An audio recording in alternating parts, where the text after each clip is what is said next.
gentlemen, the New South Wales Police Marching Band. Give them a round of applause. Thank you so much, ladies and gentlemen. Now I'd like to introduce Mrs. Rowena Ranger, sorry Bill, as the president of the Windsor Polo Club. Ladies and gentlemen, Rowena Ranger. Hi, I hope you're all enjoying an amazing day so far. We've already seen 2 thrilling games with the younger generation colts taking to the field prior to a hard-fought ladies game. It's so great to see the rise of the women's polo game showcased here today. I can't wait to watch these 2 impressive teams behind me take to the field shortly. Windsor Polo Club was established nearly 50 years ago by a bunch of guys who pulled some money together to buy the dirt we're stood on today. Without these visionaries and every player and committee member since then, we wouldn't have this amazing club and facility. Windsor is a wholly public club run completely by volunteers who should be commended for their ongoing efforts to keep this club improving, playing and hosting some of the best polo in Australia. Not only am I extremely lucky to have this fantastic committee beside me to make my job so much easier, but it's amazing the support that we receive from all the local polo clubs. The Marshall family at Currybury, the Tolhursts at Arunga, and all the owners across the fence at Killarney. Also, all of the players, owners who have lent horses, offered to do duties, and help out in some way today. The support and generosity has not only come from the polo world, but the wider equine and local communities who have sponsored, donated prizes, lent equipment, and generally helped us out. As you can see, this isn't a small event and something we couldn't have pulled off without the amazing team at Surfing Cowboys Special Events. So a huge thank you needs to go out to Stevie, Nick, Jess and their whole team. I think these guys finally went to bed about midnight last night and we're here before dawn. One of our Windsor committee members who has gone above and beyond any expectations in the lead up to this is Rob Warren. I'd just like to say a huge thank you to Rob, and I think I probably owe him a beer or 2 later.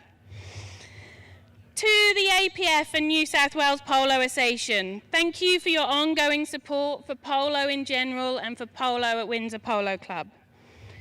To our sponsors, again, we couldn't do events like this without you, so I'd like to say a massive thank you to Peter Drayton Wines, to Bentley behind me, Hillbilly Cider, who are providing you all those lovely ciders, Australian Brewery, Juan and Me, who've just done the gorgeous fashions on the field, and Elliston and Narcissus Polo. Last but not least, I feel like we need to acknowledge the superb work our grounds manager Chris and his team do. They keep these fields in tip-top condition and the property looking great all year round. I hope you all have a fantastic day today, and if you've not quite had your full polo fix, we've got the Australian Open and Morton Cup finals on tomorrow, so feel free to come back and enjoy some more polo. Thank you very much. So umpires Guy Kirkpatrick and Rob Ballard will get the 2 teams organised. Who's won the toss, Kirky? England have won the toss and have chosen to go to the truck end. And our third man is Nick Kite on the far side. He's also mic'd up, as our 2 umpires are. And we have Sinclair Hill, ladies and gentlemen, here. Please give him a round of applause. He's our only immortal that we have in our Australian Polo Hall of Fame. Get ready to throw the ball in. Good luck to both teams, ladies and gentlemen. We are about to get started. Here we go. James Fewster, Jimbo Fewster picks it up with Matty Grimes hard on his heels. Coming now is Jimbo Fewster, the young guy, just been raised from 3 to 4 goals. And you can't believe that England have scored within 20 seconds, not even. And what a play, 15 seconds for the first goal. And I hope that is not an ominous start for Australia. Amazing start for England there, Glenn. And the youngest player on the field gets the break, gets it away and feeds it straight to Jack Richardson for a very, very quick goal for England, drawing first blood.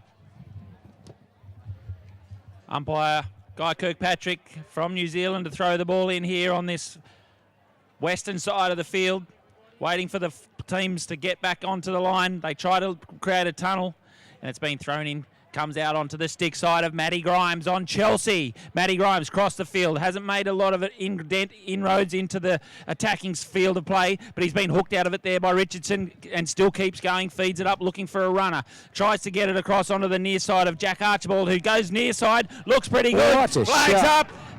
That's how Australia needed to respond, Glenn. They sure did, mate, and what a lovely goal. Hard pressed on the near side, and you see the skill level of these players. For Jack Archibald to make that shot was something else. So 1 goal apiece with only a minute gone. I think the spectators here today are in for an amazing game of polo, if this is any indication. Ball's been thrown in, comes off the legs of Matty Grimes' pony, and it's under there. It's been dug at by Harper. Harper can't keep it. Left behind. Pops out again. Who's out of there? Ollie Cudmore. Ollie Cudmore with a nice play, but hard pressed by Rookie Bailey. Good backhand. Jimbo Fuster's got the better of him. Here comes Dirk on his little grey stallion. He's a little ripper. What he can do with this, he sent it out to the left. Having to deal with him is Richardson. Can he get enough of this? Jack Richardson's got incredibly long arms, as you can see. Harper, beautiful little tail backhand. Grimes comes in on Fuster, brought forward. Please have a look onto your left, ladies and gentlemen, because the horses are right there. Jack Bailey sends it back. Uh-oh. Ollie Cudmore's there. Now Harper's come in, punched the drive on the little mare Christiana, sends it down to the boards. But Jack Archibald's done a good job. Jack Archibald certainly did. He's turned back onto this now. He's waiting for the set play from Bailey. Bailey checks up, looking for runners. Looks like Archibald's out of range now, so he's gone for Dirk Gould on the grey stallion called Smurf. Now it's been backed very well there by, looks like, was it Fuster? And picked up by Bailey now on the homebred horse called Sav. Bailey on the fly. What's he going to do? He's a long way from home. He's got plenty of angle from here. Will he bring it back inside? It's not an easy job to get him behind Harper. Taken now. Grimes goes in on the near side. Big play from him. Grimes takes it across. Lovely shot by Grimes crossfield, but it wasn't good enough. And Richardson came up with the ball. Richardson's been taken out now, but it's now Cudmore's got it. Ollie Cudmore. Big shot by Cudmore looking for runners, but Richardson's got to get past Dirk Gould on the grey stallion called Smurf. Gould near side back shot. Probably need a little bit more distance, but Bailey, Matty Grimes, I should say, has got the line. No, Bailey it is. Bailey's got it. Unloads. Probably didn't get it to where he wanted to go, straight onto the stick of Fuster. Fuster now leaves it, can't do much with it, and it's been picked up. Archibald calls for the line, and he gets it, Glenn. Yes, there will, and there'll be a free change here now. People will wonder why we're doing free changes when these horses are so fit, but you have to remember that this week they've already played a couple of games and they have the final of the Australian Open tomorrow. So the reason we do our test match on this Saturday is so that horse lenders are comfortable giving their horses today, because they'll only play half a chukka. Everyone will go and change quickly and they'll come back. For example, both Matt Grimes and James Harper have 12 horses each, so they'll play each horse for half a chukka, and that will mean that they're available to play again tomorrow and back up and be absolutely fine. So a pretty good start so far, Adam. 1 goal apiece. Yeah, I'd say with that start by England, for Australia to come back and respond was very good. Yeah, I think that's how they needed to respond, Glenn. They really needed to have that quick response just to show that they weren't intimidated by the English. The English have got plenty of run in their ponies, and they said they weren't afraid. They just showed us that they weren't afraid to use it, and let's see how they come out now on their second string. Oh, for sure, and you've got to remember that that's their style of play. When they play this four-man polo, I watched them do their practice on Friday morning, and it was impressive. It took them a couple of chukkers to get into their groove, but when you watch the four of them, they went to it, moved it quickly, and they were very slick. So Glenn, let's not forget also that we've got, on this English team here today, we've got 50% of the team that won the Gold Cup last year in England. So with Harper and Cudmore, both of those combined with Bimey and with Charlie Hambry, and with that they won the Gold Cup, and now we've got 2 of them here today playing for us, and both of them mounted on some very, very nice ponies. Yeah, and once again, we can't thank enough the horse lenders from today. I'm very grateful that Mrs. Packer has allowed for both Matt Grimes and James Harper to have nearly 12 horses each for this game today. And to everybody else that has lent horses, thank you so much. I tell you what we do need to do is thank all the grooms down behind the pony lines as well. Jimbo Fuster comes in hard as Jack Archibald sends a lovely, lovely shot. Grimesy didn't see it. Coming across now, he's called to leave it. Bailey, I'm not sure where he's going to go from there. And stolen. Harper takes it forward now. What's he going to do? Goes left. He's still got Grimes to deal with on the boards. See how the horses go over the boards? Kids, I need everybody to keep their kids back from the boards. They come forward again. Okay, looks like it's going to be Bailey who's going to just try and keep Cudmore out of it now while he looks for the tail shot here from Gould. Gould backs it across right onto the stick side of Matty Grimes, but he's got to get past Harper, who just does a very clever play across the front. Now Harper comes up with it. Harper, I should say, appeals for the foul while Grimes comes up with it, and he's hit it a lovely neck shot through, but it looks like it'll be Cudmore trying to clean it up. Cudmore, stolen ball there by, is it Rookie Bailey who's just came through on the near side, and he's pushed it out over the back line, Glenn. So it looks like it'll be England will have a set play now. It'll be Harper to take it from the back line, so it gives them an opportunity to have a little.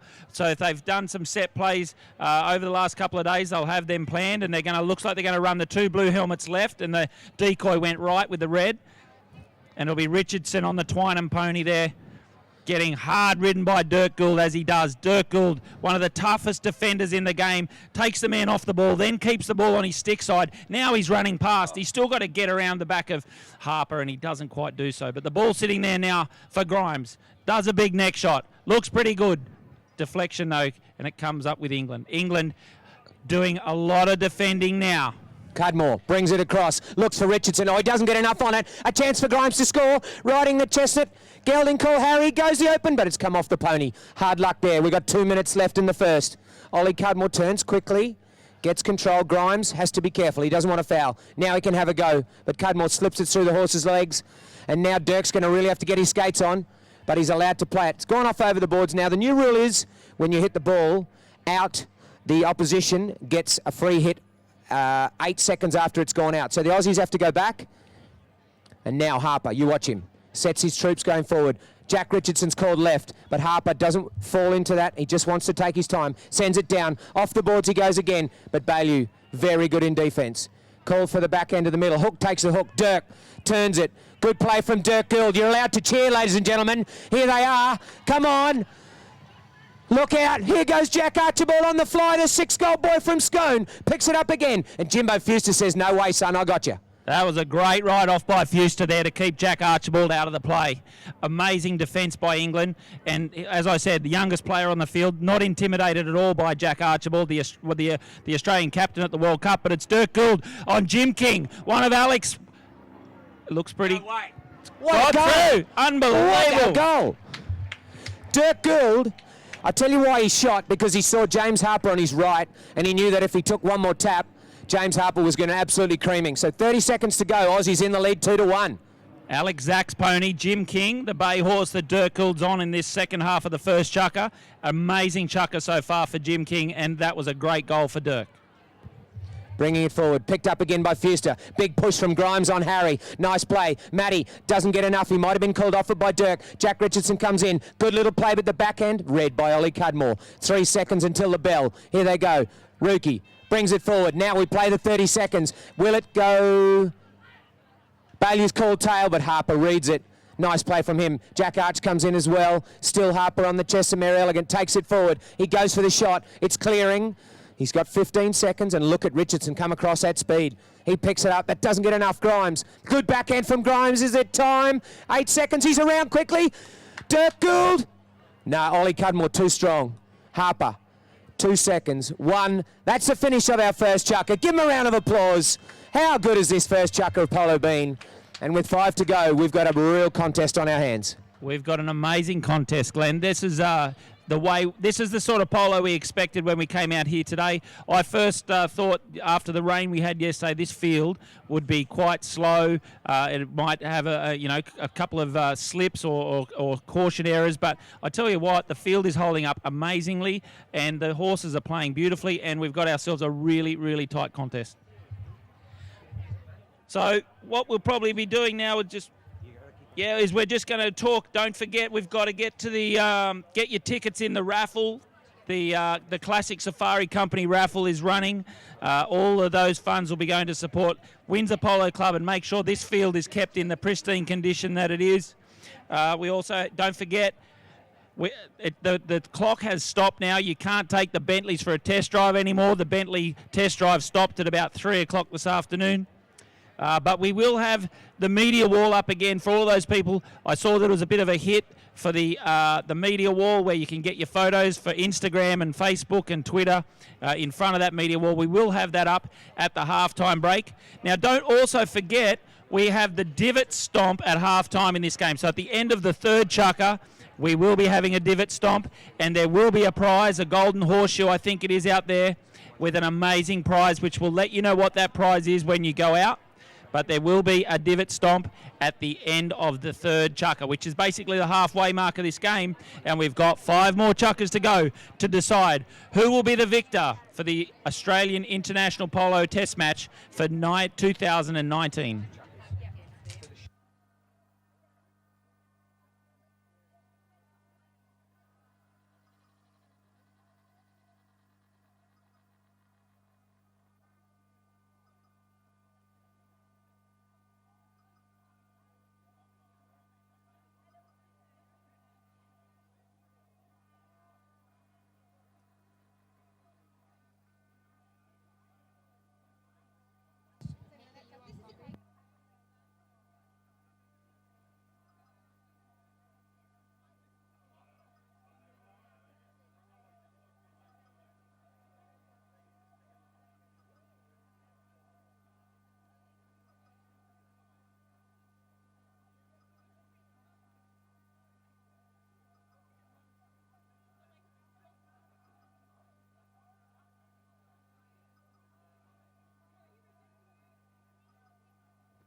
Okay, back for the start of our second chukka. Start of the second chukka. Windsor Polo Club in all its glory. 3,500 people here today. It looks fantastic. Could even be more. The gate takers haven't come in. There might even be 5,000. Who knows?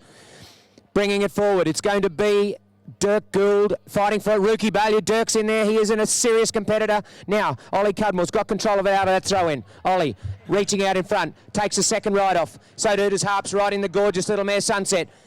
Jimbo Fuster coming forward now. Called off it by Ollie Cudmore on the near side. Flicks it 3 times. What a play from him. Rookie Bailey comes in but gets the ride off. Lovely play from Rookie. That gelding of Rookies has been unbelievable. I've seen it all. Last season, it won a couple of pony prizes. I think it might have originated at Elliston, did it, Glenn? But he's been fantastic. It's a very... we got a man down. Jack down. Richardson, can we get the medic out there straight away, please? Medic. Thank you very much. He's fallen on his neck. We're pleased to have the medic out there straight away. Thank you very much. So we have medics to look after all of our players. We have a vet here to look after all of our horses. So we just hope that Jack is okay, and we'll give you an update as soon as we know.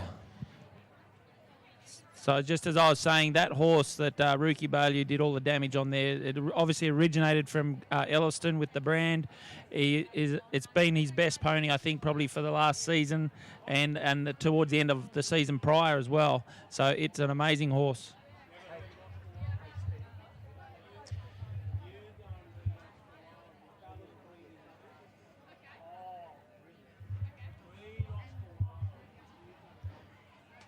Don't forget, ladies and gentlemen, Peter Drayton Wines, one of the major sponsors. If you are buying wine, if you're here and you're asking for a glass or a bottle of wine, you need to ask for Peter Drayton's.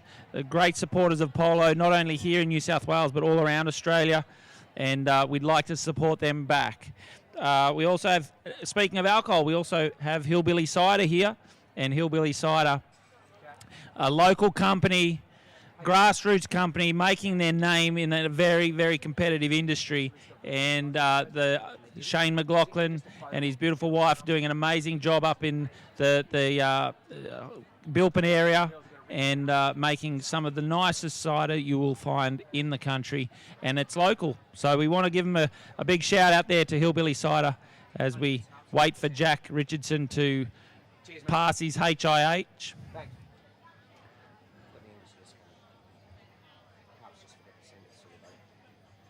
Looks like he's been past fit to get back on. And the score is still 2-1. But at the beginning, we've only had, by the looks of it, 8 seconds of the match of this second. 38 seconds.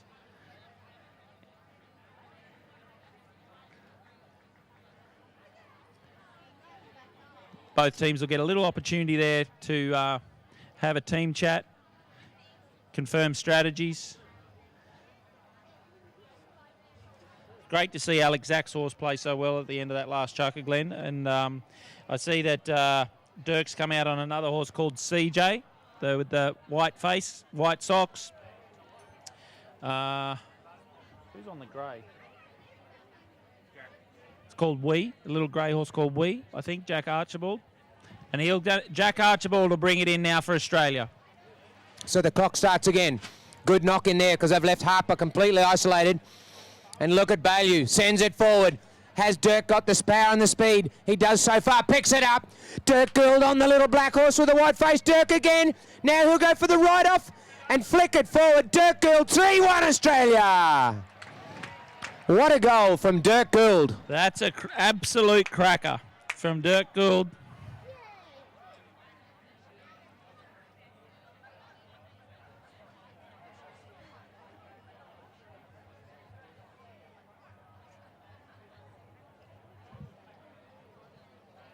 So much confidence, Dirk, on that little dark horse. He's just coming back. He went right through the goals. He was going to slip over, so he just waited. Thank you for waiting, England. It's quite slippery down behind the goal mouth, so he just wanted to stay straight. Ball's gone in. Fuster can't see it. Harper goes in on the little chestnut mare. Sunset, one of his favourites that he plays for Elliston in the 14 goal. He brings it again. He's got so much confidence on this little mare. He looks. He's waiting for one of his boys to go forward. Now they go and block. Ollie blocks. Harper goes right, then he goes left, then he goes right again. Shoots. Harper, he's so accurate from there. Oh, but he's just missed it to the right. But you can see how England can set themselves up and get a nice little passage of play going there, Adam. Yeah, Glenn, that the brown pony that Dirk just scored that amazing goal on is a horse called CJ. It's owned by Alex Zack. It recently came across from New Zealand, I think, and it was made by a very good horseman in New Zealand, Dean Geddes. And it's having an absolute blinder here at the moment. But it looks like it's Australia on the attack. They've breathed a sigh of relief as the English just pushed that one a little bit wide, but the whistle has gone, and we'll see whether we're going to make our... Looks like they're going to make our way up to a Bentley 5B. Hey. Something we've just introduced, Adam. We're going to name the penalties with one of our sponsors, and we're very grateful to Bentley for the... They'll get all the 5Bs and the spot hits, I think. We'll give them. Exactly. Sounds good to me. And you can buy the 5Bs next year, or you can buy the penalty 4s if you want. Just go and speak to Surfing Cowboys. They're our events organisers, and they have done an absolutely amazing job this year. But it looks like it's going to be Jack Archibald on the little grey horse called Wee. Doesn't go for the big hit, just takes the tap, then rolls it along. It's a bit of a worm burner. Gets onto the stick side of Jack Richardson for England. England with the Twynham green bandages. No one's on him. They're sitting off him, waiting for the set play. Now it's Matty Grimes in hot pursuit of James Harper. Harper for England. Brings it up. These two players know each other well. They've played so much polo together, and they know the horses as well. Look at Harper get around on the little Chestermere Sunset. She's everywhere. He's picked it up again. Archibald to try and hook him, but Harper's got three of them to deal with, and he scored a cracking goal. What a play from James Harper, the English captain. And I think the bell has gone, so they may go and change. 4 minutes 21. They might just get another play in here. No, Matt Grimes is off, so by the time they get back, it'll be chukka, and I think everyone will go and do a free change. But I know that the chestnut horse that just turned and scored the goal for Harps did an amazing job. But did you see the brown horse, Matty Grimes, actually was on the outside coming up the line and turned inside him, and it just lost a little bit of traction and couldn't get there, but it was an amazing play. And I think that's why Matty wanted to go off him. Felt him slip, and he wanted to go and just change him straight away, because when you do something like that with the amount of power that horses put down, you just get worried that they might pull a muscle or something. But the vets will look at them and make sure they're all okay. And we'll get back for the second half of the second chukka in just a moment.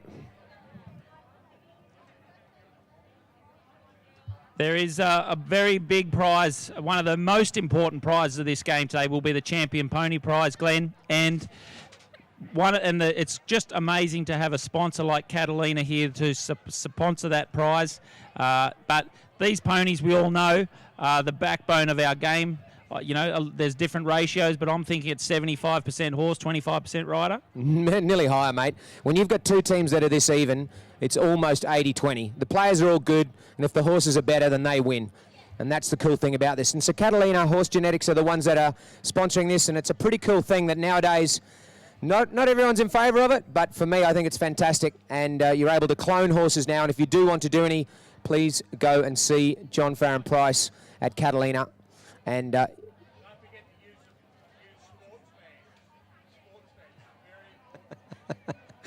Matty Grimes out the back on the little mare Disney. Has it stolen in front of him by Jack Richardson, who was in perfect position.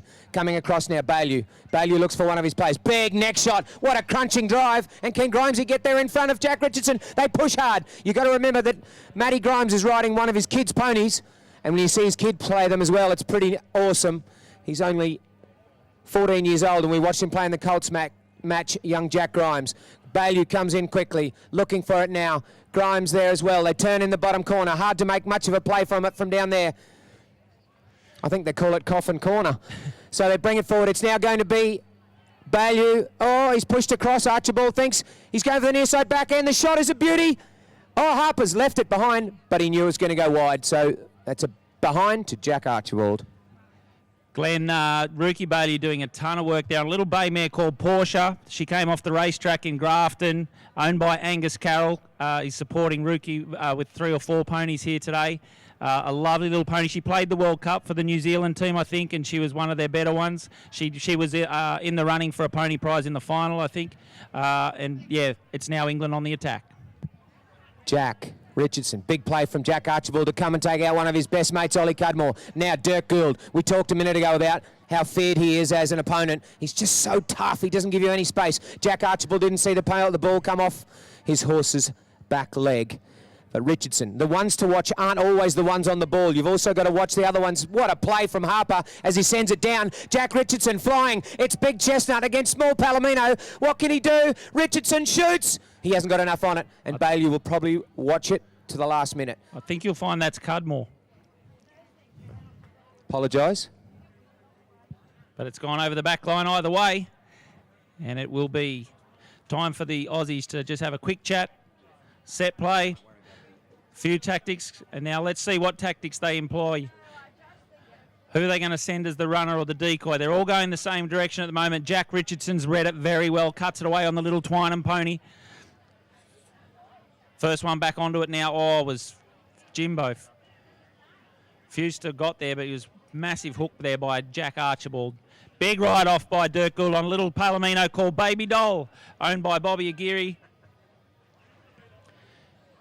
But down the line, looked like it was Rookie Bailey trying to back that down the line. It came off a horse, stayed in the field of play, and now it'll be Richardson for England. Well in their attacking half now. They're right on the back line. 1 minute left on the clock, and the whistle has gone. So Dirk getting through a power of work on the little Palomino of Gus Aguirre's, and it looks like as he's come in, he's turned, got himself in a bit of trouble, and then just to boot, he's also had a bit of a word to the umpires, and he'll get a technical foul for that. So you've got to be careful. The umpires will not stand for it. Guy Kirkpatrick, the very laconic Guy Kirkpatrick, will not stand for anything like that. Very clean living young man, no swearing on his behalf. Hates it when other people swear, and Dirk's still going. Probably should go and sit behind the goal mouth and not worry about it. Also, Ballard will not stand for any of it either. So, our third man, Nick Kite, he's on the far side. He is all mic'd up right in front of the Classic Safari Company scoreboard. For those of you who follow the bloodlines and the horses, Jack Richardson, who is having an absolute blinder in this second half, is on a horse called Delphi with the Twynham bandages. Not sure if it's breeding, but its name's Delphi, and it's going absolutely great guns. So a penalty for...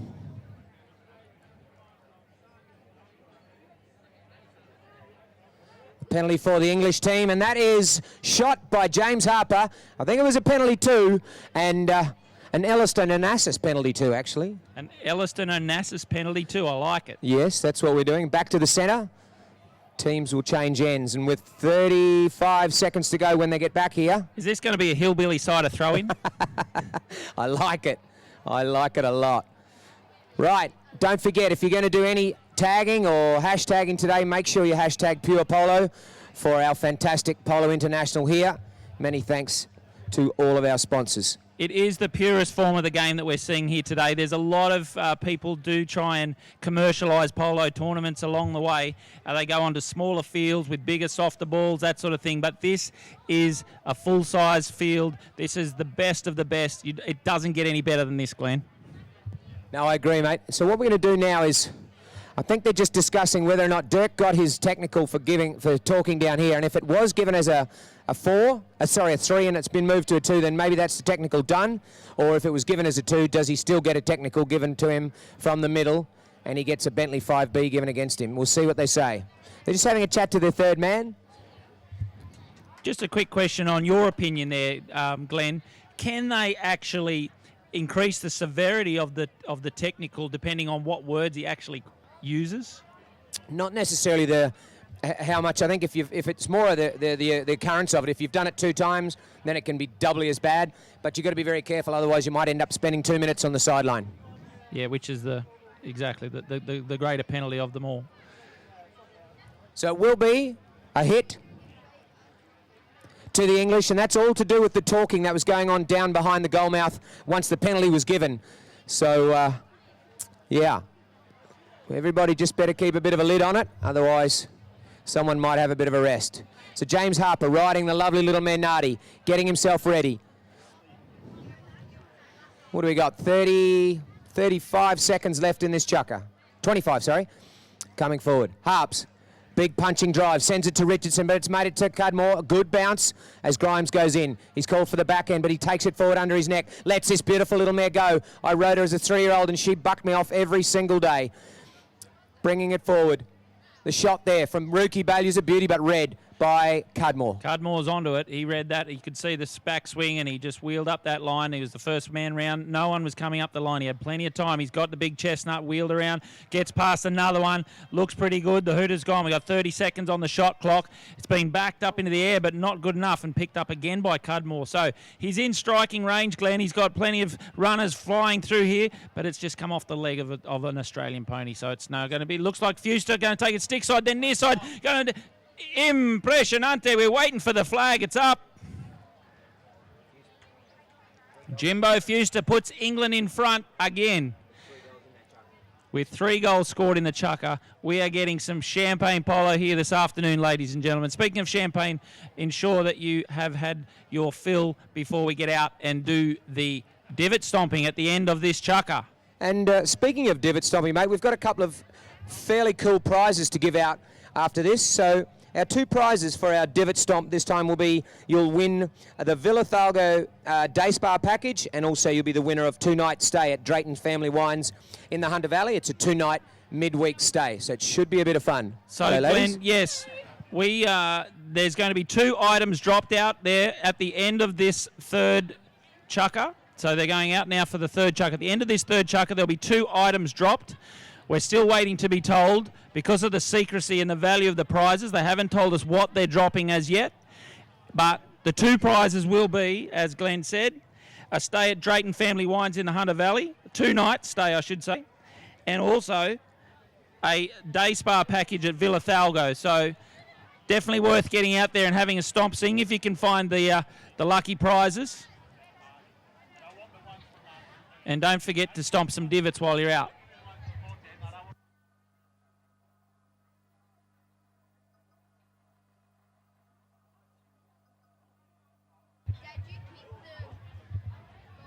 So I've just been informed by Stevie. She can tell me now that the items that you need to find at the divot stomp will be red champagne corks. So we're looking for red, well, champagne corks that have been painted red. They're out. They'll be out on the field at the end of the 3rd chukka. And you will be in the running for a 2-night stay at Drayton Family Wines. Peter Drayton Wines, great supporters of Polo. Or you could also be, if you don't get the 2-night stay, you could get a day spa package at Villa Thalgo here in Windsor.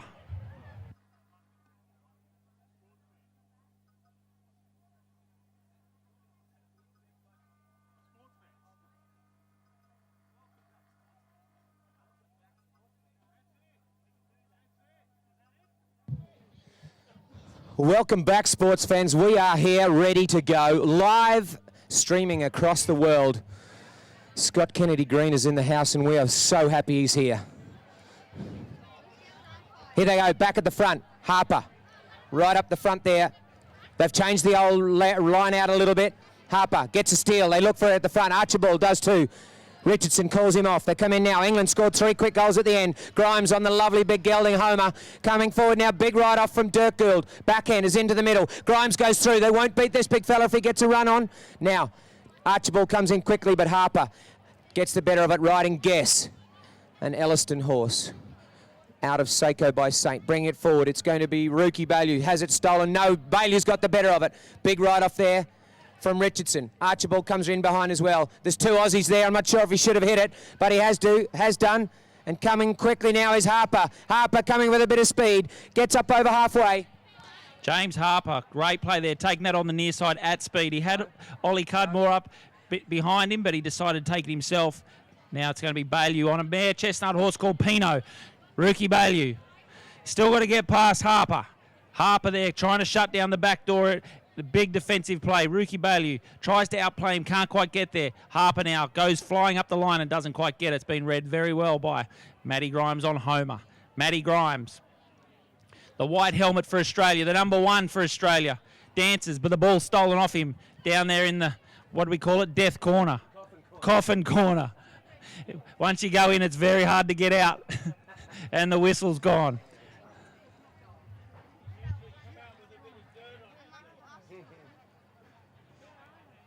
How'd you go, Joe? Back on. Ollie Cudmore decides to change ponies. He's decided to go to the long end.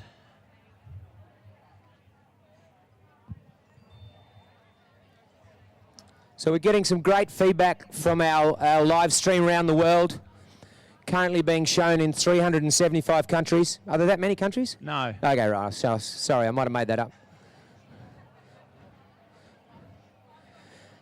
But a big shout out to all of you that are listening. Rick McCarthy, Joe Fisher. We've got friends everywhere listening, and I believe it is being enjoyed by everyone. So the penalty there, Adam, was a penalty against England inside the 60-yard line. They weren't going towards goal, so they've taken it back to a Juan and me penalty 4. Juan and me penalty 4, that's correct. 60 yards out, right in front. And they'll be able to tee this one up. The English players can defend this at their peril.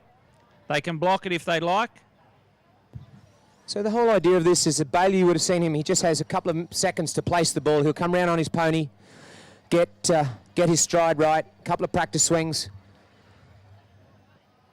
and just try and get in his rhythm.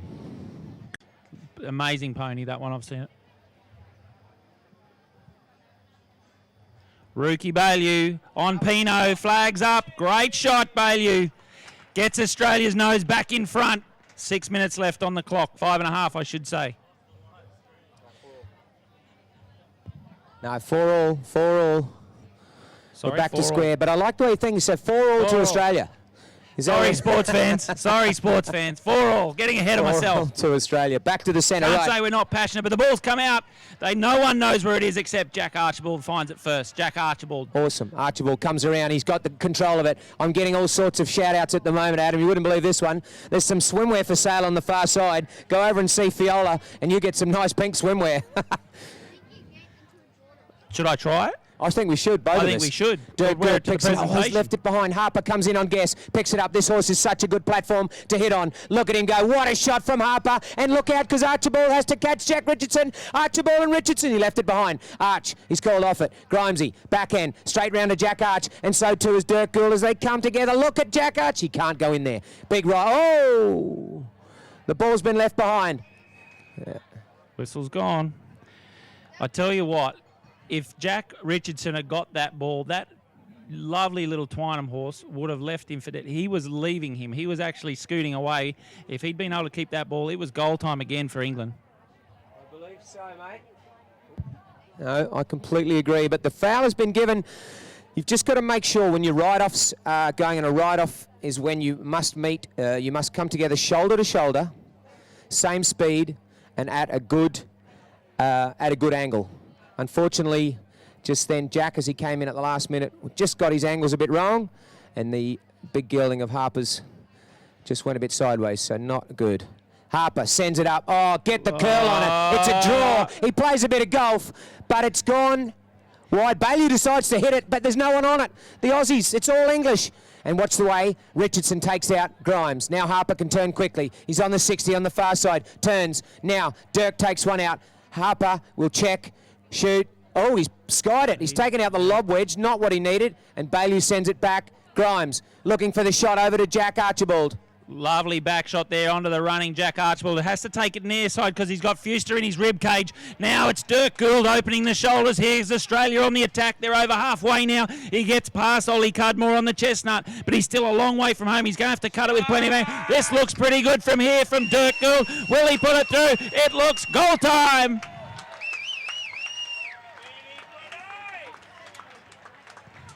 I know we're not supposed to be biased, but that was an amazing goal. Why can't we be biased? Go Australia! Come on. Holy. What a goal from Dirk Gould. Absolutely stunning. It's just so calm. The thing I loved about it, he's just set himself, got his platform and a beautiful swing, and didn't try to force it and just placed it right through the middle.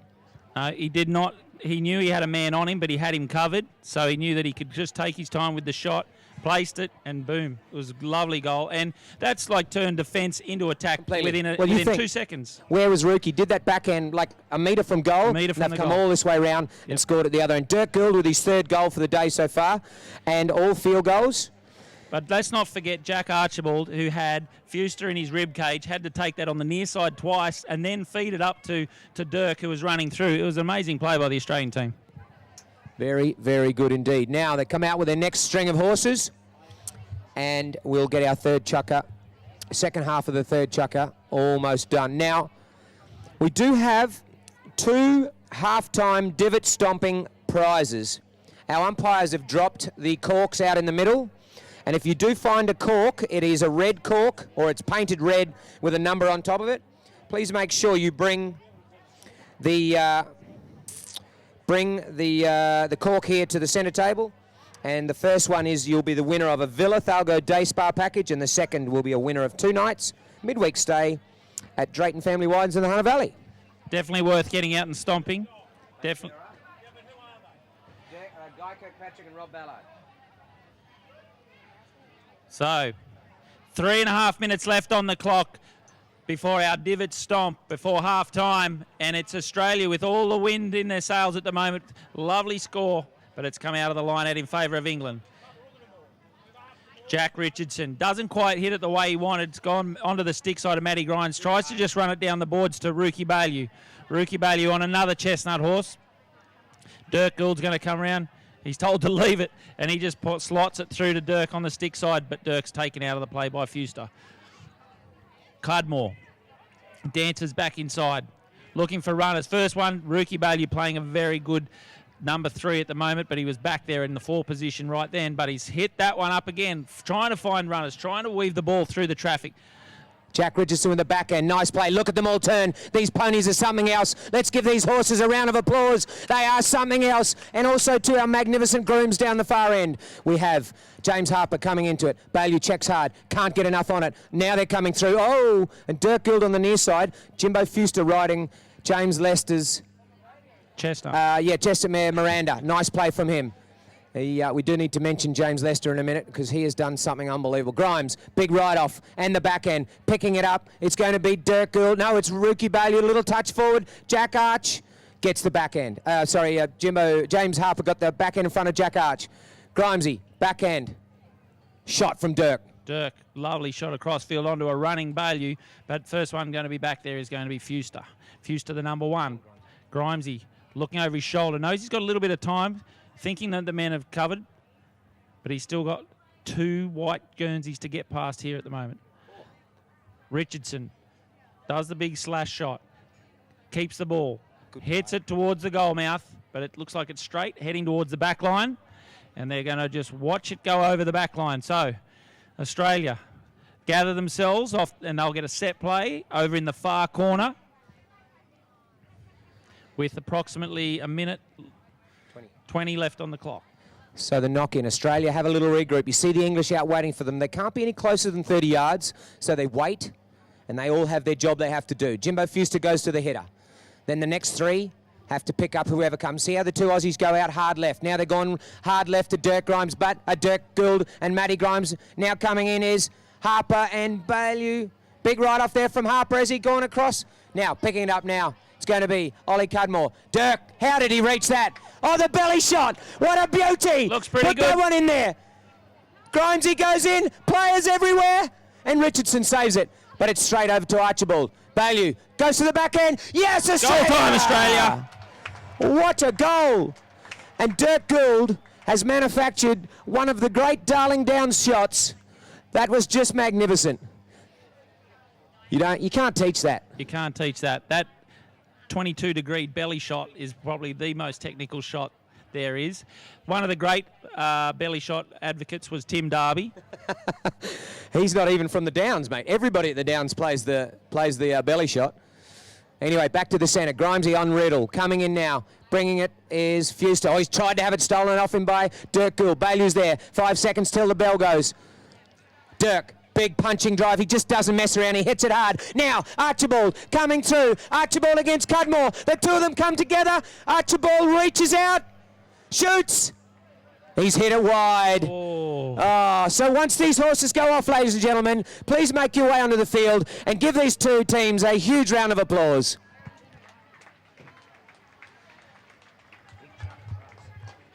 The Dawn, I think, was the pony that Jack Arch was just playing then. Absolute blinder. And Ruki's horse there was also very, very good in defence. Probably didn't have the sides that some of the other horses had, but gee whiz, he was effective going back in defence. So great chukka for the Aussies. We're 2 up going into the halfway break.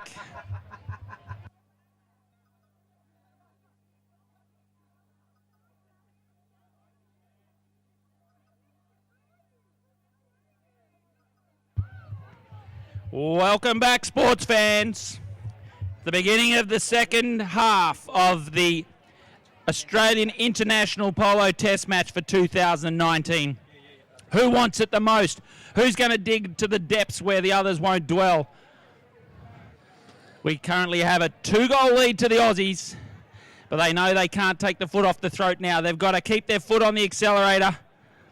The English having their last huddle before they tap the ball in.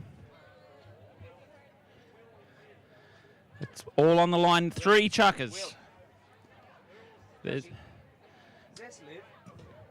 21 minutes to go to see who will take home the silver. And Harper, James Harper, hits it in. Looks for a running Ollie Cudmore, but doesn't quite get there. Archibald with the fluffy breastplate. Down the line comes Dirk Gould, but he can't get there. Jack Richardson on the Gemalong pony. First one onto it, looks like it's going to be Ruki Bailey. It might be a mare called Norma. Plays the back and into space. Jack Arch goes hard up against the boards. Then he goes round behind Ollie Cudmore. Ollie can take it forward because there was no one there. Look at the speed. And so nice the way these horses just stretch out for them. He reaches out in front and a good hook there from Archibald. However, Fuster, plays tennis with it. Little flick back from Grimesy and Harps riding the little chestnut gelding called Ink, who played amazingly for Jack Archibald in the Australian team for the World Cup in 2017. He's a ripping little gelding played by Jack Kiley at the moment. Jack Richardson goes in, doesn't get a hook on it from Dirk Gould. Richardson in the air, hooked by Dirk. Ollie turns, punches it forward, and Dirk Gould again on the near side. Goes for the play out into the space. Lovely back shot by Dirk, straight onto the stick of Matty Grimes, who's then looking across for Jack Archibald, and Jack has to wait for it. Takes on the near side, smothered by Jack Richardson. Safe play, takes the ball forward, but he's under plenty of pressure from Grimes for Australia. Richardson, England with the ball now, looking to get back inside. He's playing with fire when he starts trying to outdance Matty Grimes. I couldn't agree more, mate. Matty with one of the fastest sticks in the West. Takes it forward. Cudmore, he'll shoot. Beautiful shot from Cudmore, but it's just got the... he's just got the radar out a tiny bit. They might have been watching the ladies' game, Glenn. Remember, they had a lot of behinds in that? Didn't they? What? But can the English get this back? They are a seriously tough team. If the Aussies give them one little bit, they will take so much. Hi, Lucci. Hi, Flo. Probably one of the strongest English teams we've seen visit these shores for a few years now. And the Aussies are really sticking it to them. Good to see Rookie Ballew back to his best. Very well mounted. Lovely little shot there by Matty Grimes, but came off the pony of England. And it's Harper. Harper looking for runners, hits it towards the magic triangle in front of the goal mouth, but it's been cleaned up by Australia. What will Fuse to do? Hooked out of it there by Jack Archibald. Now big shot, but left behind by Grimes. Then it's been back towards the goal by England. Ollie Cudmore keep it in the field of play. No, it's gone wide to the right again. Another behind to England. So as Glenn said so eloquently, the radar is off a little bit. So the behinds so far are 5-2. The English have hit 5 behinds, the Aussies only 2. If they get a couple of those, all of a sudden the score is very different. Archibald brings it in. He's got the white fluffy breastplate. Looking to make a pass over to one of his boys. They've gone right to Dirk, but Harps has read it. Riding ink. Grimes, he comes in on Cataline. And now Jimbo Fuster. Oh, Dirk, that was an amazing play. He put the stick a very odd way on the other side of him. Archibald in good position, and look out, Ink going forward on the near side. Archibald clears it quickly. Coming in now, it's going to be Jimbo Fuster. Nice backhand. Fuster, lovely backhand straight towards goal. He read the play from Jack Archibald very well, but now it's going to be Richardson on the Gemalong pony, weaving his way through. Looks pretty good from here, waiting for the flag, and it's up. It's goal time for England. Unbelievable goal for England there with Jack Richardson.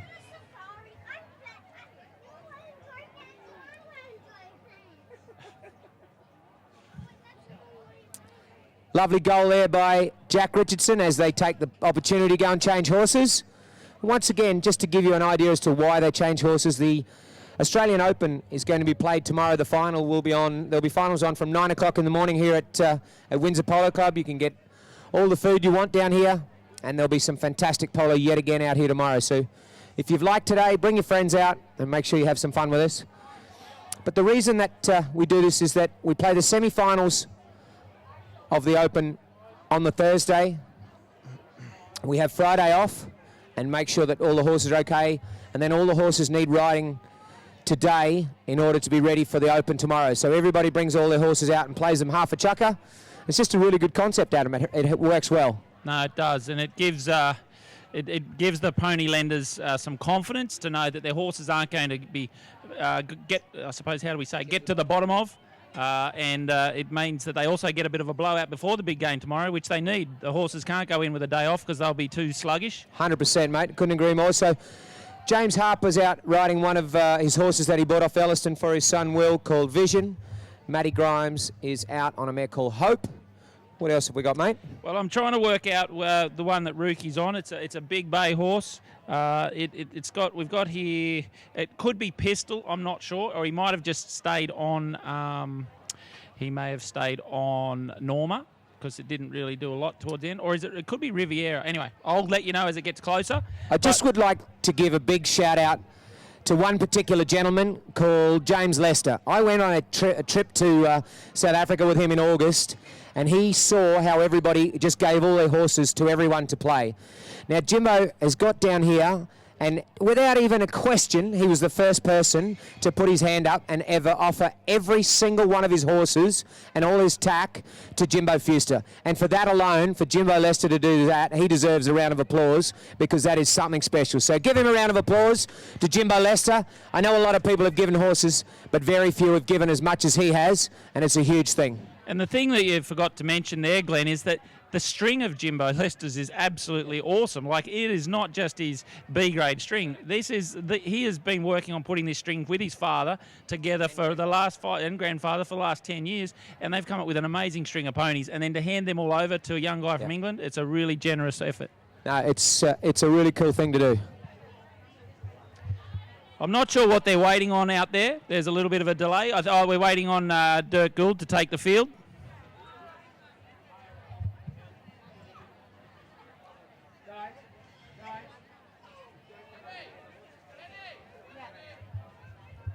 Soon as Dirk's there, the ball's been thrown in, and we'll see if it's who's come up with it. It's come up onto the stick side of Bailey. Rookie Bailey.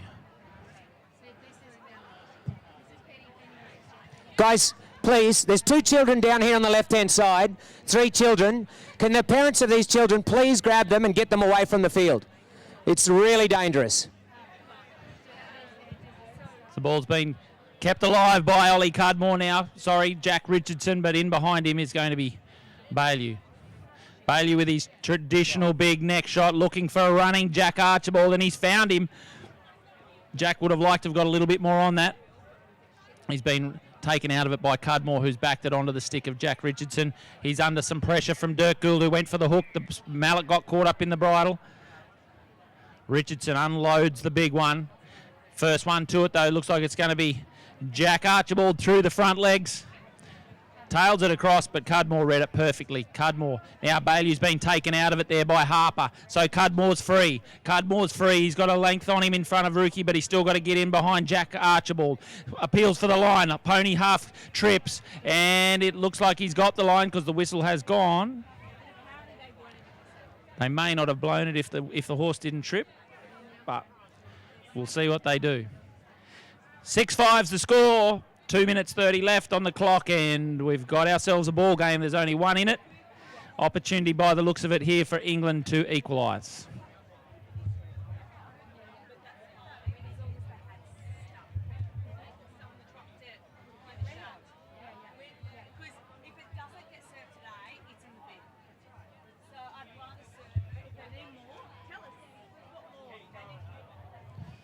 I think Dirk Gould was on a horse called Vegas, but it looks like he's going to switch that now.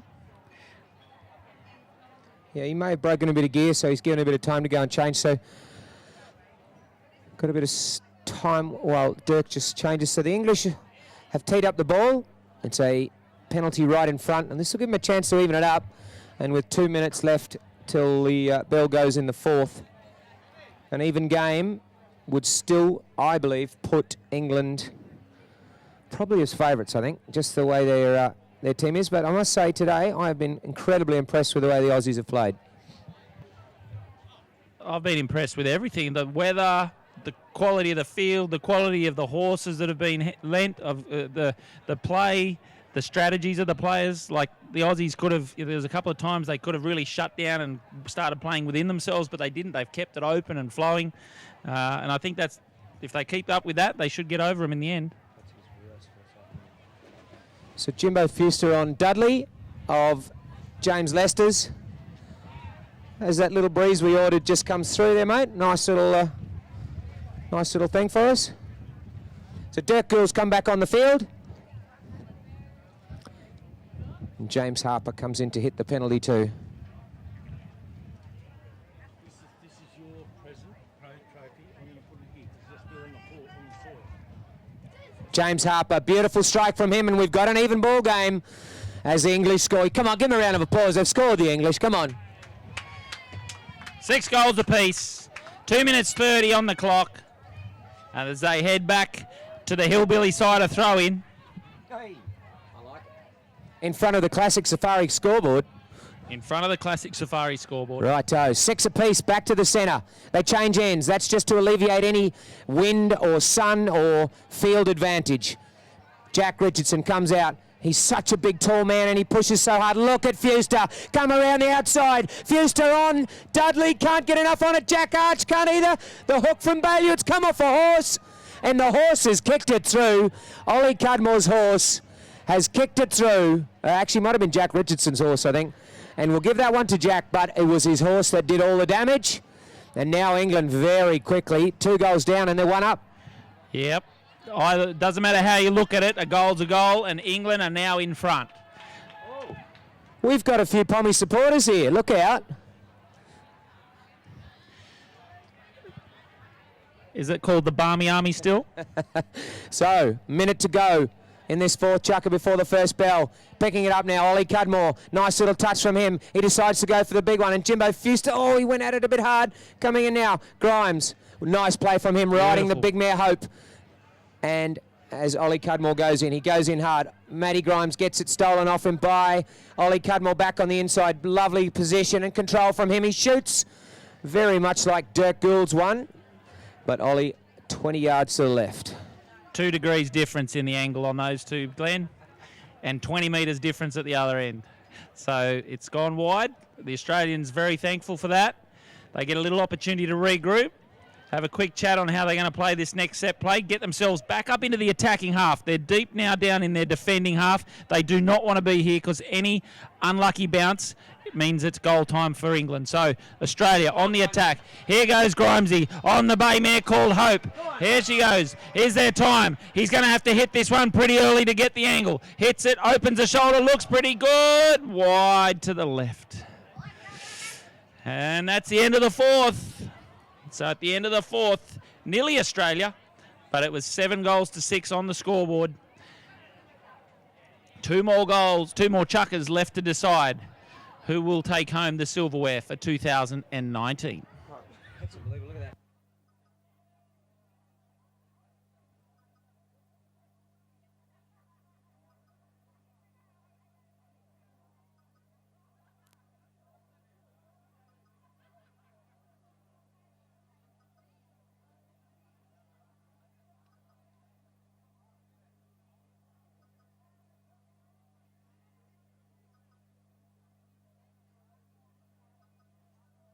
They didn't get in the third. So England with 3 unanswered goals in that fourth chukka. Very similar to the third chukka where Australia had 3 unanswered goals the other way. But as we know, it's all ponies, and we'll see which ponies come out now for the 5th chukka. Let's see if the Australians have been keeping anything up their sleeve for these last 2 chukkers. They're only down by 1. It's there for the taking. It's just... And we will see over the next 2 chukkers who wants it the most.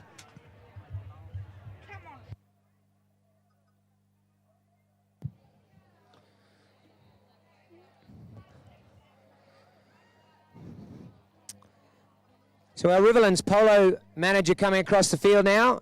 He must have seen something he didn't like the look of, but what we do like the look of is founded in 1999 as the Riverlands Polo Learning Facility. Please make sure that if you want to have anything to do with polo, you come down and see Luke or Nicola.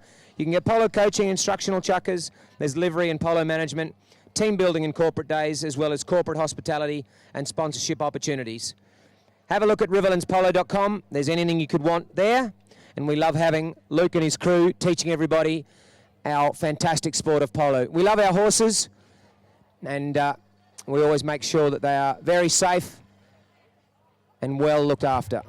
So Glenn, you might be able to help me with this one. I've got on the pony list that Matty Grimes is coming out. Recording it, so I'll load it back up tonight.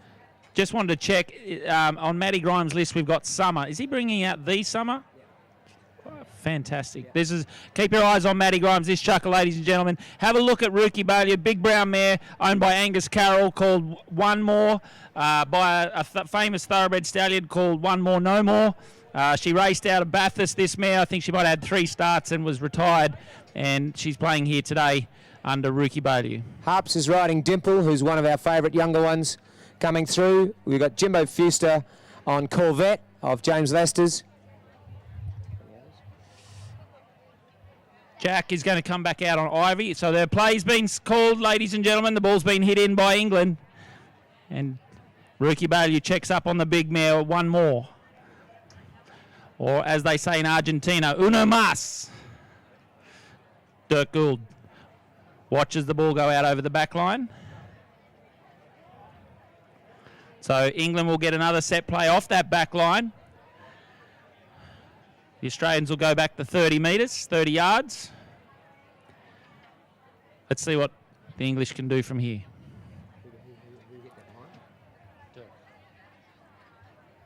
James Harper brings it in. Wasn't sure he'd do the big unload that quick, but he has. He's unloaded the big ball up. It's on to Fusto, but he's taken out of it by Jack Archibald on Apricot.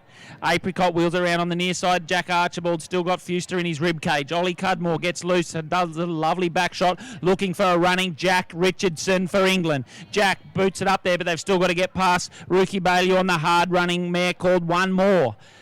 Back inside, Dirk Gould goes for the fade, can't get there in time, so it's back by Richardson for England. And running straight onto it is the evergreen James Harper. Here he goes on the lovely mare, Dimple, lovely near side shot towards goal. Looks pretty good for England. They've got 2 on them now, 8 goals to 6.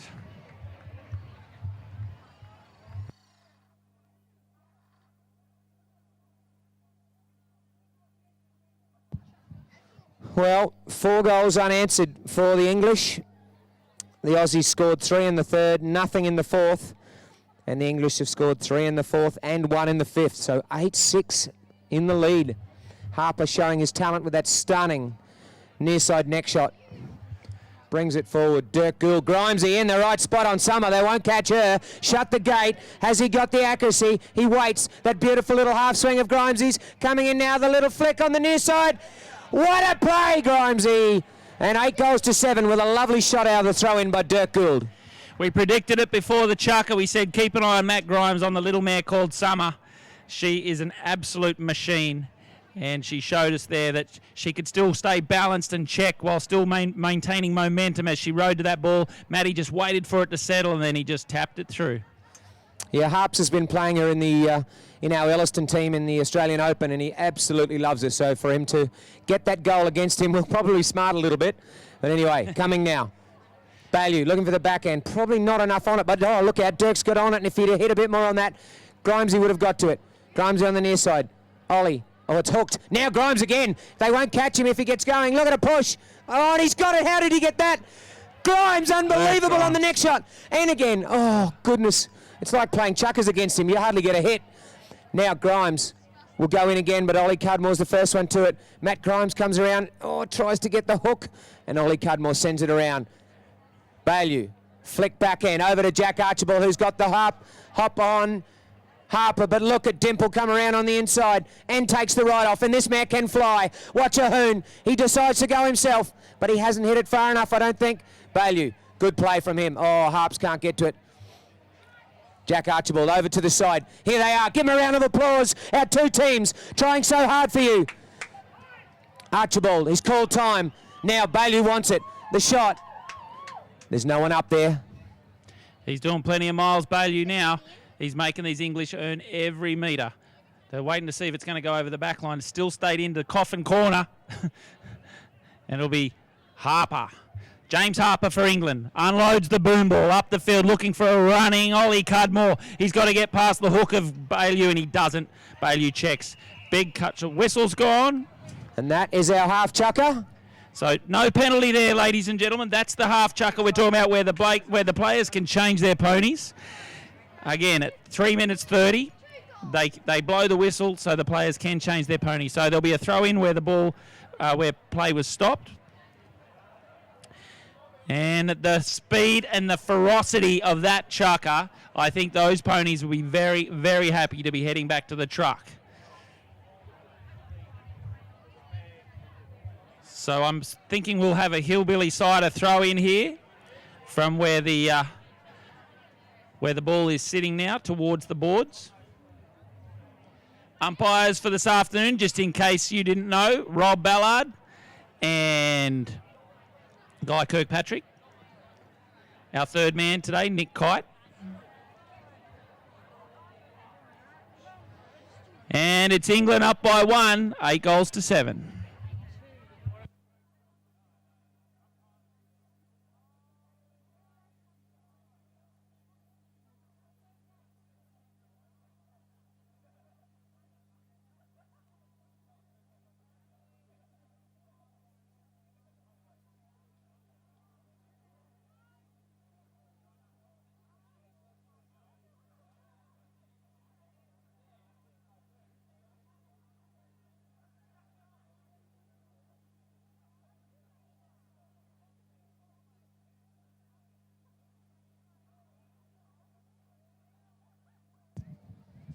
So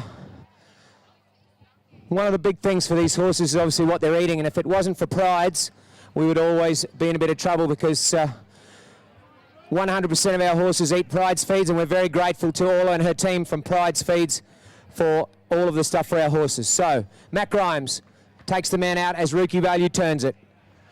Dangerous times if Rookie Value's loose, Glenn. Grimesy looks for a pass off him. He's right up in front as Rookie hits a monstrous drive, but Harper's got the better of it. He comes around on a big mare, Indiana. Grimes comes in on Nonchalant, but can't do anything. Now Richardson checks. Oh, he's got under it. Grimesy comes in now. It's left behind. Harps comes in on Indiana. Now he looks for the big shot. He does get onto it too. Fuster's coming in hard. Big ride off there with a Jack Archibald. Horse has kicked it forward. And Rookie decides to turn it. He turns quickly on the grey. Back on the inside with Grimes taking the man out. Jack Archibald has turned quicker. Can he get it to him? He does indeed. Grimes is coming with speed. He's got around on the little man Nonchalant. Nonage Revenue sends it up. Jack Archer's got the man. But Jimbo Fuster in good position. Jimbo, call for the back end. Sets himself up beautifully. That was a great defensive play by Fuster. But, wow, how good was the little chestnut horse of Matty Grimes to get it down there. Did an amazing play. It's gone out over the boards. But tell me, is Indiana out of Indy, the Calca horse called by Norman Pentecourt? Yeah, great breeding. So this chestnut horse, Indiana's by Norman Pentecourt, out of a, goes back to the great mare Izzy. On the dam side, I think you'll find. And Izzy from the McLaughlin bloodlines in Victoria. So Rookie on the far side has a chance. He's got to hit this at least. He can only hit it once, and he's got to hit it 30 yards. He looks up. He shoots. It looks good. No way. He's going for it. The flag's up. That is an unbelievable shot from Bailey on the far side. That is unbelievable. And he's pretty pumped too with Australia getting That's there. as good as Ivan Cleary on Friday night for the Panthers. That was special. That was special. Wow, that's the sort of courage that the Aussies need. They need a little lift, and that should get them through. A minute 20, and let's just see them puff the chest out now. You'll see the little bit more energy in the Aussie players after a play like that. Rookie's left it behind under plenty of pressure there from the youngest player on the field, Fuster. Hits it cleanly. Rookie on the outside, knows he doesn't want to be there. We've all been told we've got to control the inside of the field. Jack Arch brings it forward. Dirk still has control of Ollie Cudmore. He knows how tough he is. Oh, can Harps get around to that? Oh, but Bailey quick. These horses are something else. 20 seconds in this fifth chukka. Could we go into the last 5 goals apiece? Bauer, look out, Fuster steals it. But Bailey comes in quickly. He's got a bit of speed. 10 seconds till the first bell. Go on, Rookie. Go, son. Come on, Australia. Call for your team. He sends it down the outside. Bailey, look at this grey mare stride out. He brings it across. Grey Gelling. What's he going to do? Rookie shoots, but no. He's put it to the left. And we go in to the last chukka. 8 goals apiece. Adam, what a game. What a game. What a play. He nearly had it. He's been watching Dirk. And the cut shot that Dirk did in the first chukka was from pretty much the same spot. He did all the work to get it there, and then he just didn't put enough angle on it. But look at this, the camaraderie in the Australian team. They all come back to him and say, mate, don't worry about it. We've got one more chukka left, and we're all tied up at 8 goals to 5. 8 goals apiece.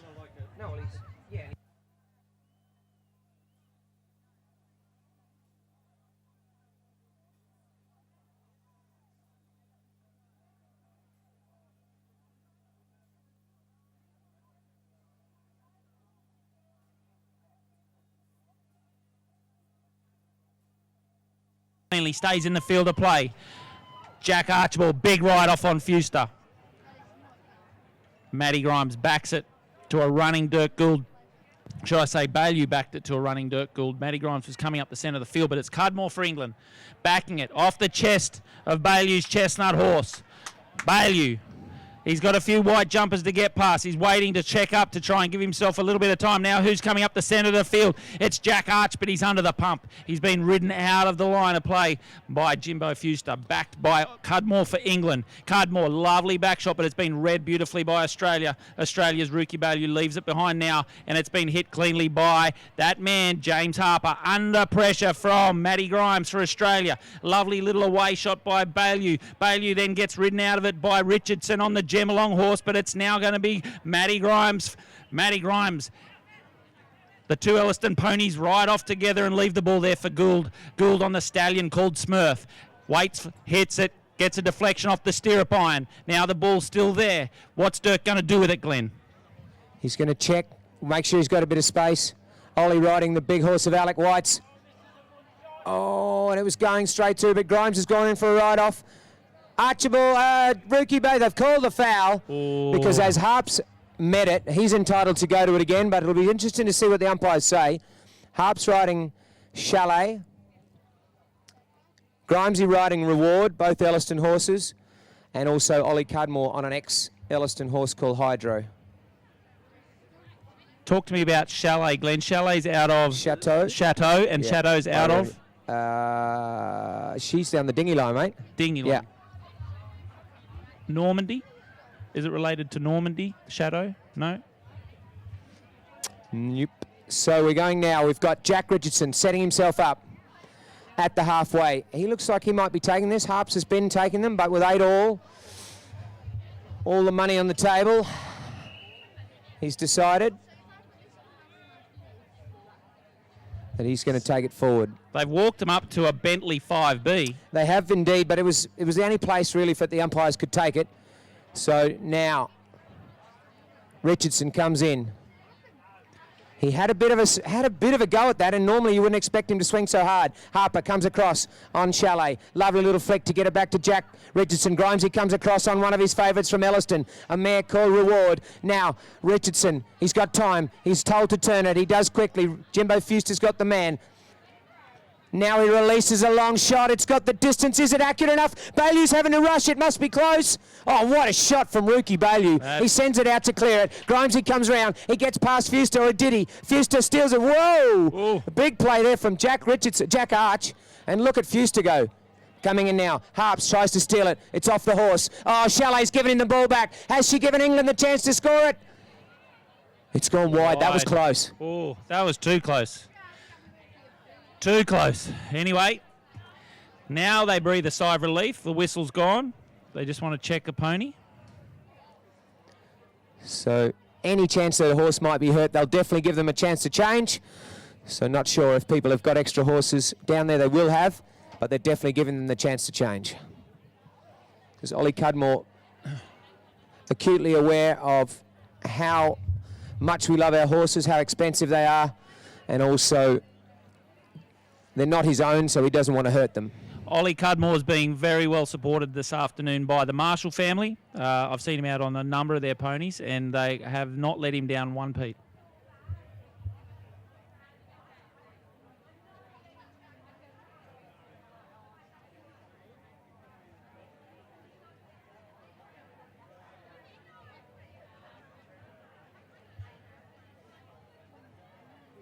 Who knows replacing for that? Oh no, so now he's got Alma and Miranda. I don't think he's back on Miranda again.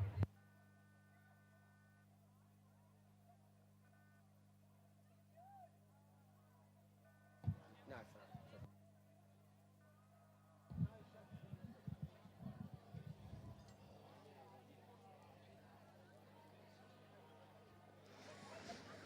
so some hard-fought defence by the Aussies, and the ball for the English just going out over the back line. All of our games today have been very close. We saw some stunning polo from our Colts this morning. Then we saw our English ladies come in and take out our Aussies, but the Aussies came out on top. Dirk's told to hit it and hit it hard. Bailey'd gone, but now the back end's gone around. Jack has turned quickly. Is it quick enough? Fuster. Beautiful little play. Dirk turns quickly. What a hook from Bailey. Wow. And he got around as well. This could be the turning point of the match. Dirk Gould's gone as well. It's 3 against 1. Oh, no, there's Harper. He's always lurking. It's like he was hiding, the little bugger. He was. The black hat gives it away. Sometimes you can't see where he is. They turn quickly. Grimes comes in. He gets the hook and the play. Ollie Cudmore had to really divert quickly out of there. Bailey with a little bit of space. Can he get round Jack Richardson on the Gemelon horse? The shot from Bailey. Where is it? No way. No way. Rookie Bailey. Wow. That is Rookie Bailey's second long-range goal, and he has given Australia the lead. Long-range goal at less than 10 degrees angle. Wow. Long range, out near the boards, big neck shot required. He had to get right out of that saddle, And he just gave it everything, and boom, look at that. We're up by 1, So Australia. now they go to change again, and our last lot of horses will come out, unless, of course, we have extra time, golden goal, golden point. Panthers, Tigers fans will be knowing about that from last night. However, we could have the same here. So, The difference, sports fans, about the game last night was the Panthers weren't winning all the way through. The Panthers struggled all the way to get to that point. But this game has been just end to end. There's nothing in it. Anyone could win it from here. it's been fantastic. Rookie Bailey scored 4 goals for Australia. Dirk has scored 3. And Matty and Jack 1 each, so everyone's had a bit of a hand. And for the English, Jack Richardson has scored 3. Harps has scored 4. Jimbo Fuster 1. And so far, Ollie is the only one that hasn't got one through the sticks. And now that I've said that, he'll probably score the winning one. So Rookie's coming back out on his grey, the grey that he did the big run on earlier in the game. Looks like Matty Grimes might be on velvet. Yep. And we've got Annie with, Jack's going to go with Shiraz. I think he's coming out on Shiraz, Jack Archibald. And now you've just got to be a bit careful. James Harper is on a horse called Ice. Harps so when we is on say a horse called that Harps Ice. is on ice, he's on a horse called Ice. So just don't take that the wrong way, you lot. All players have been swabbed before and after the game. Now we do just have a little issue with the scoreboard on the far side. I will let you know that the score is 9-8 to Australia. If we can just wait till we get that scoreboard right, that would be good. We just hope that we have everything sorted. The score is 9-8. I know your memory's good. How much time was left on the clock? 3:56. 3:56. I just made that up. No, I think it was.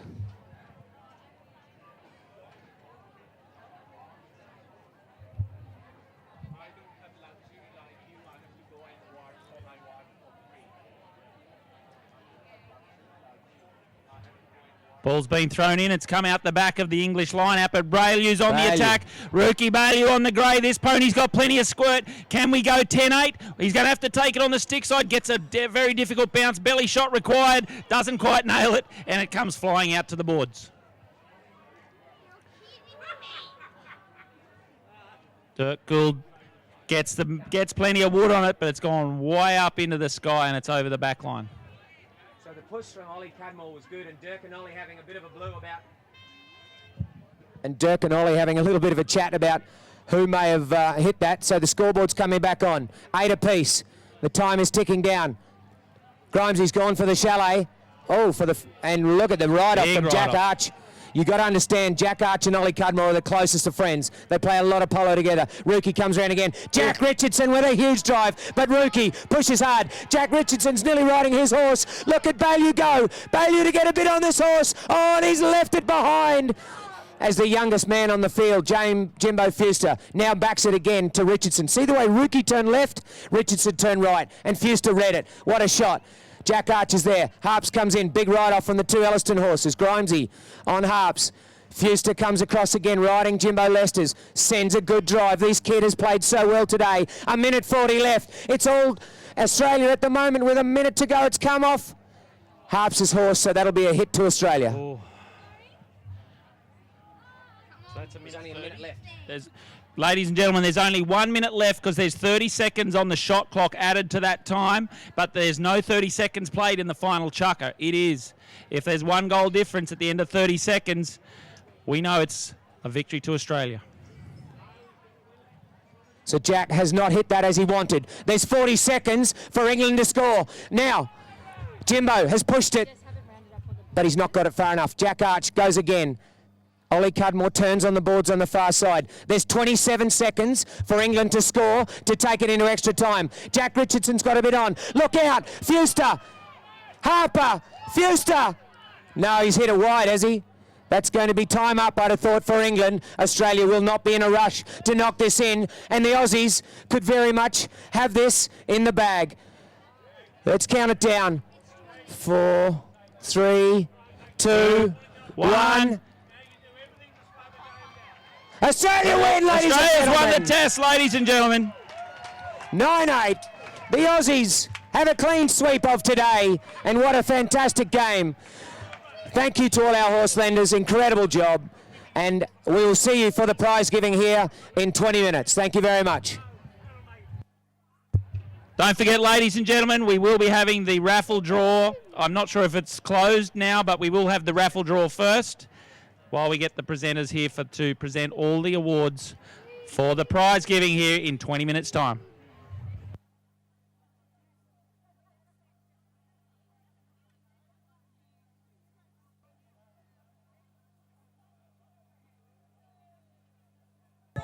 Okay, righto. We are here to do the Classic Safari raffle. Let's do it in front of the sponsor board. Well done. You look lovely, lady, my dear. Okay, now can I get some idea as to what lovely things you get for the Classic Safari? Right, so if you win the Classic Safari Company raffle, you win a train trip on the Blue Train, and you win 2 nights at the Belmont Mount Nelson in Cape Town. Plus, you win 4 nights on safari at Sabi Sabi. You can't do worse than that. Wow. It's an all-inclusive raffle, and you don't get better than that in South Africa. Amazing. Wow, what an incredible prize we have. Now, who is going to choose this, Julie? Are you, my dear? Sarah is going to choose. Without looking, Sarah is choosing. Ding! And we have our winner today is Sandra Gary, 0402 611 647. Is Sandra Gary here? This is valued at $18,500. Is she here? Well, you better get her. Hurry up, love. Well, she better get out of there real quick. Sandra. No, she's right here. 30 seconds. We're like 20.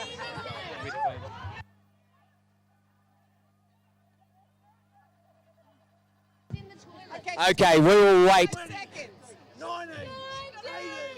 17. Is Sandra Gary here? Sandra Barry. We're calling Sandra Barry. You've got 5 seconds. The countdown's on. 5, 4, 3, 2, 1.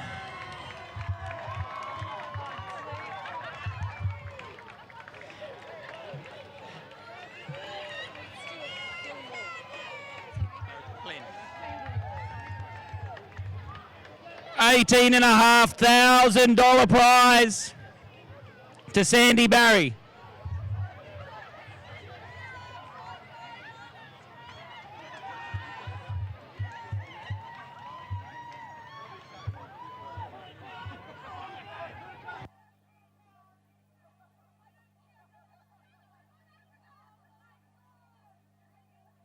We have our city and our country colts. Could we have both teams to come forward? Shirts tucked in. Let's go, you lot.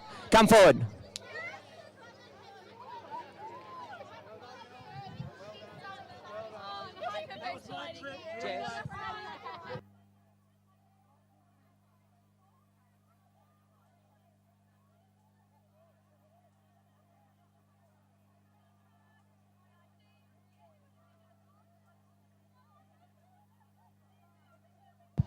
Okay, shh. Hey, girl.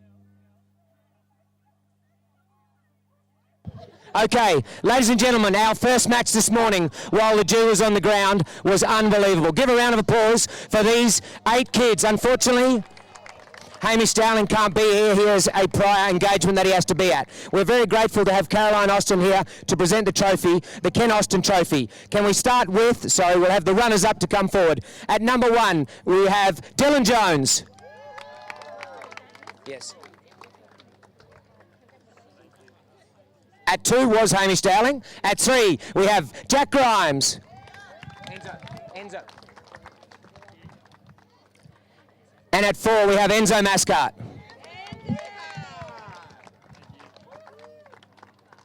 So many thanks to our city team. They played fantastic. And our winners today, to come forward, our number 1, Anna Dowling.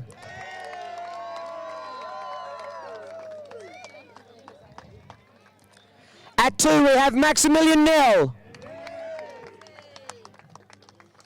At 3, we have Lockie Gilmore. And at back, we have Henry Williams. Congratulations to our winners, the countryside. Now, for our prize, which I think are the knee guards, just here for our MVP. Who watched the game? Anyone? Who MVP? Who do you reckon? Anna Dowling is correct. Anna Dowling is our MVP. She was fan-bloody-tastic. Congratulations, Anna. You were stunning. We'll get a photo together with Caroline, please. And if we can have both teams in the middle, please scritch up, guys, and make sure Caroline's in with you. In the middle, please, Caroline. Yeah, we'll get the trophy. Sorry, the captain of the Countryside, Lockie Gilmore, to come forward to receive the Ken Austin trophy.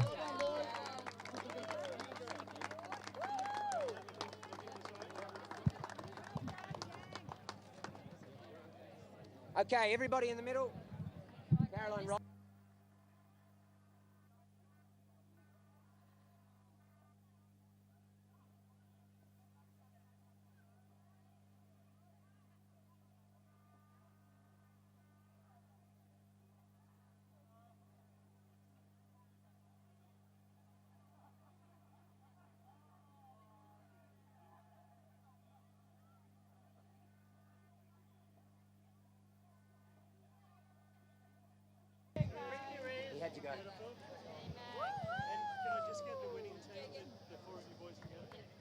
Thank you very much to Caroline Austin, who does riding for Polo and the Art of War. We're very, very grateful to Caroline and the history that the Austins have with Polo. Many, many thanks. That was a good game, wasn't it? Yeah. It was awesome. Oh, we never get to win England. I mean, Australia against England. And the girls' match was awesome. Okay, could we have our two ladies teams? Congratulations to our Colts match today.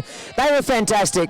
And very soon we're going to see all these kids playing in our main match. Congratulations to each of them. Could we please have our English ladies team and our men and our ladies Australian team to come forward? Yep, I'll get it.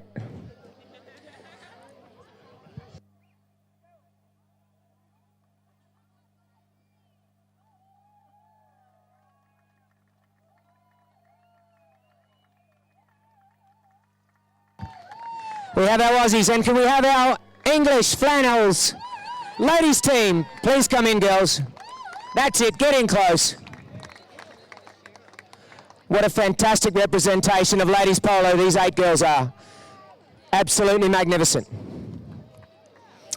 So I'd like to ask Rowena Ranger to come forward, please, to present our trophy for, sorry, you'll just present the runners-up to start with. At number 1, we have Alex James.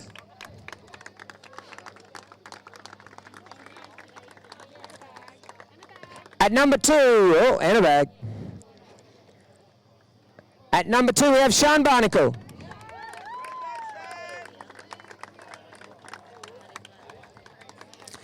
At number 3, we have Lucy Rose Bliss.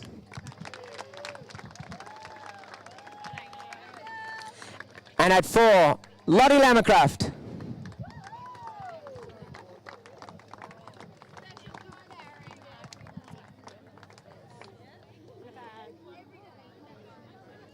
A huge round of applause for our English girls. They were sensational. Rode the horses beautifully and such good sports. Now, to our winners. At number 1, we had Billy Mascot.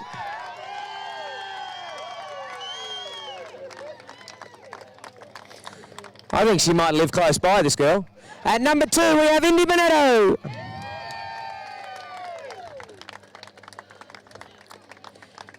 At 3, we have Alessia Russo. And at back, Whitney Warren.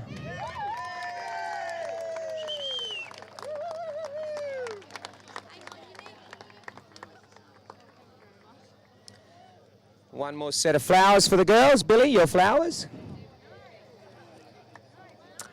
Now, we have our main trophy to present it to our captain, Alessia Russo. Please come forward, Alessia. Thank you, Rowena. Thank you.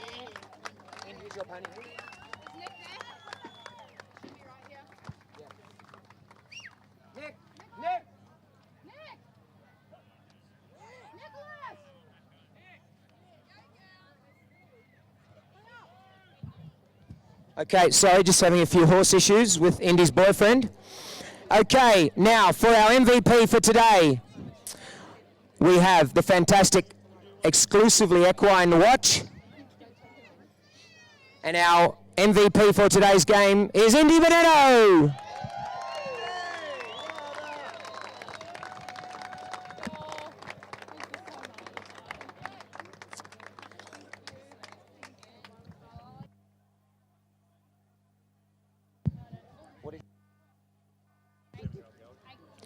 He's an 8-year-old brown gelding. He has won our pony prize for today. He is owned by Indy Benedetto, or maybe a father, and his name is Revenge, and held by the very glamorous Nick Kite, looking stunning, just stepped out of the salon. So look at this gorgeous gelding. His name is Revenge, and he is our pony prize winner for today. Many thanks to Star Partners and Adam Buchert for presenting and giving this opportunity for us to have a best playing pony for the ladies' test match. How good is that? Hop in there, Adam, have a pony, have a photo, and Revenge does look fantastic.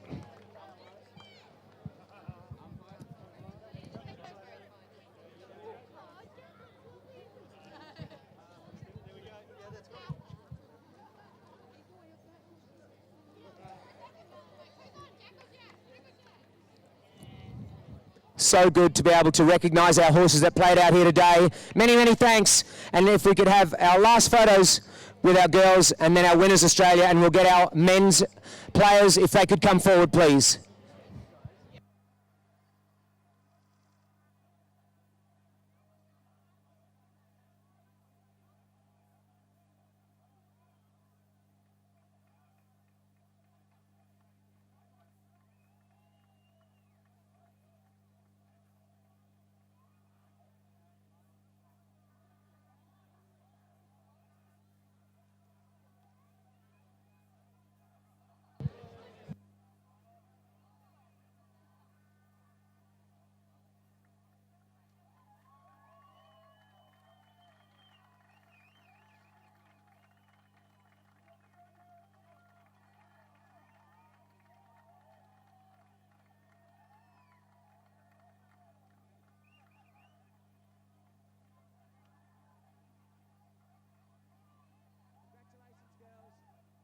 Congratulations, girls. Congratulations, Australia, and many thanks to the English team that came out and to everybody that lent horses. We have our 8 main test match men here.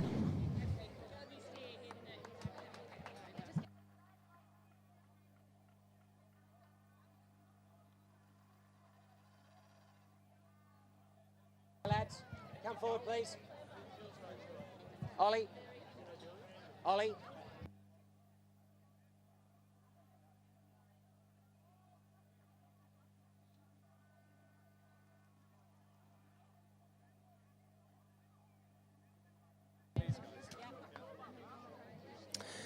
So we're very lucky to have our HPA representative Ollie Hughes here to present our trophies for our players.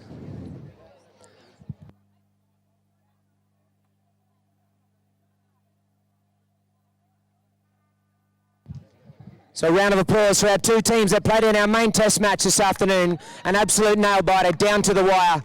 Thank you very, very much to the English team being here. And as I mentioned just then, we have our HPA representative, Ollie Hughes, a good friend of mine, and he's here to present the runners-up trophy, which is a trophy and a bag of feed, believe it or not, for the English guys. James Fuster, come forward, Jimbo.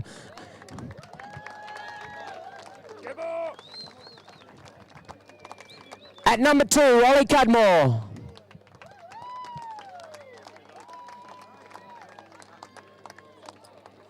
At 3, Jack Richardson. And at 4, their captain, James Harper.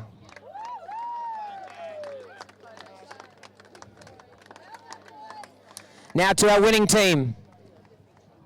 At number 1, we had Matt Grimes.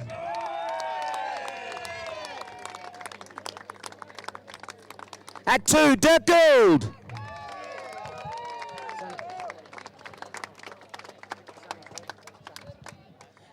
At 3, Ruki Bailey. And at back, their captain, Jack Archibald. To present the trophy to Jack Archibald, Ollie will be the one. Please come forward, Jack, for the crystal. Oh, to Shuey. How good. The Mountbatten Trophy, ladies and gentlemen, has been presented to the Aussies with Jack Archibald.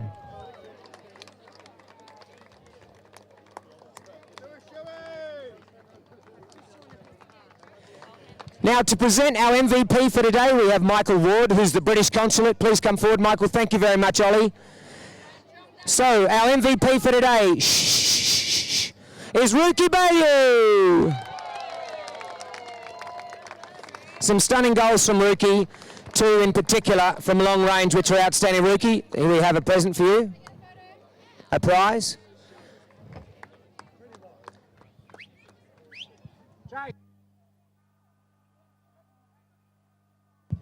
And our pony prize, which will be presented by Stuart Gilmore. The rug will be put on by Stuart Gilmore.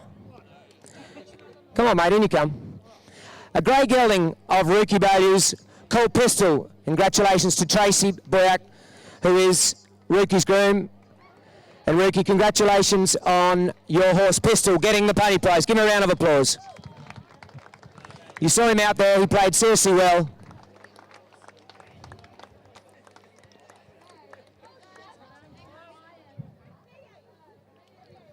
So while we get a couple of photos, I'd just like to hand back to Rowena Ranger. And ladies and gentlemen, we're nearly finished, but Rowena would just like to say a few last words. Thank you. I just wanted to say a huge thank you to Glenn Gilmore, who's emceed the event for today. I'm sure you can all agree he's been fantastic, and an amazing team of commentators that he's had alongside him. So thank you guys for all your hard work today. It's super appreciated. And everyone, I hope you have a fun night. The clubhouse is open, so let's go drink some more. Have fun.